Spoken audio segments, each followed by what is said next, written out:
بسم اللہ الرحمن الرحیم۔ سنن و آداب، سبق نمبر 16، بالوں کے آداب، یعنی ہم پر بال کے کیا حقوق ہے، اس کی سنتیں کیا ہے اور اس کے آداب کیا ہے۔ تو ادب نمبر 1 ہے بالوں کو سلیقے سے رکھنا۔ آپ صلی اللہ علیہ وسلم نے فرمایا جس کے بال ہو اسے چاہیے کہ اس کا اکرام کرے، اور بالوں کا اکرام یہ ہے کہ اس کو سلیقے سے رکھنا۔ ادب نمبر 2، سر کے بالوں میں تیل لگانا۔ آپ صلی اللہ علیہ وسلم کثرت سے سر میں تیل لگاتے اور داڑھی میں پانی سے کنگھی کرتے۔ ادب نمبر 3، گاہے گاہے کنگھی کرنا۔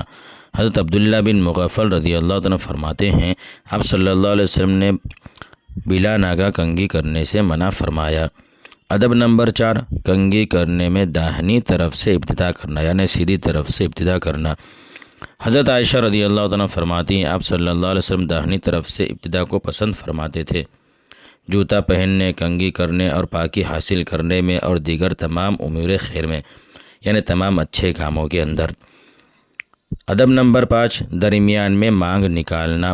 آپ صلی اللہ علیہ وسلم اپنے بالوں کو بے باک چھوڑ دیتے تھے اور مشرکین اپنے سروں کے بالوں کی مانگ نکالتے تھے، اور اہل کتاب سروں کے بالوں کی مانگ نہیں نکالتے تھے، اور اللہ کے رسول صلی اللہ علیہ وسلم جن چیزوں میں کوئی حکم نازل نہیں ہوتا تھا اہل کتاب کے موافقت کو پسند فرماتے تھے، اور پھر آپ صلی اللہ علیہ وسلم نے درمیان میں بال نکالنا شروع کر دی تھی۔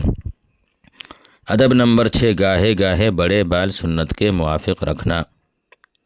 مسئلہ سمجھ لینا چاہیے یہاں پر ہے کہ سر کے کچھ بال بڑے اور کچھ چھوٹے رکھنا درست نہیں ہے۔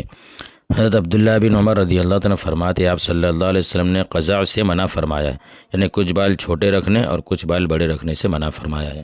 ادب نمبر 7، سر کے بال کتروانے یا منڈوانے میں داہنی طرف سے ابتدا کرنا۔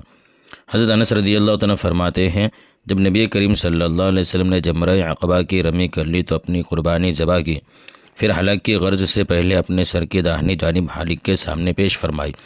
اس نے اس جانب کا حلق کیا۔ آپ صلی اللہ علیہ وسلم نے وہ بال حضرت ابو طلحہ انصاری رضی اللہ عنہ کو دے دیے۔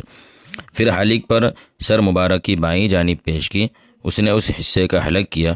آپ صلی اللہ علیہ وسلم نے وہ بال بھی ابو طلحہ رضی اللہ عنہ کو دے کر فرمایا ان کو لوگوں میں تقسیم کر دو۔ اس سے پتہ چلا کہ سر کے داہنی طرف کے بال پہلے منڈوانا چاہیے۔ ادب نمبر 8، بالوں کو دفن کر دینا۔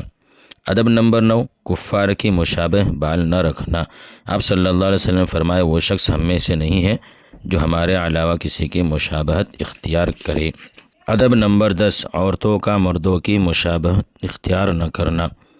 حضرت عبداللہ بن عباس رضی اللہ عنہ فرماتے اللہ کے نبی صلی اللہ علیہ وسلم نے عورتوں کی مشابہت اختیار کرنے والے مردوں پر اور مردوں کی مشابہت اختیار کرنے والی عورتوں پر لعنت فرمائی ہے۔ ادب نمبر 11، سفید بالوں پر خضاب لگانا۔ آپ صلی اللہ علیہ وسلم نے فرمایا بے شک یہود و نصارہ خضاب نہیں کرتے، پس تم ان کی مخالفت کرو۔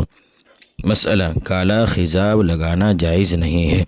آپ صلی اللہ علیہ وسلم نے فرمایا آخری زمانے میں کچھ لوگ کالا خضاب لگائیں گے کبوتر کے سینے کی طرح، وہ جنت کی خوشبو بھی نہ سونگھیں گے۔ ادب نمبر 12، سفید بالوں کو نہ اکھاڑنا۔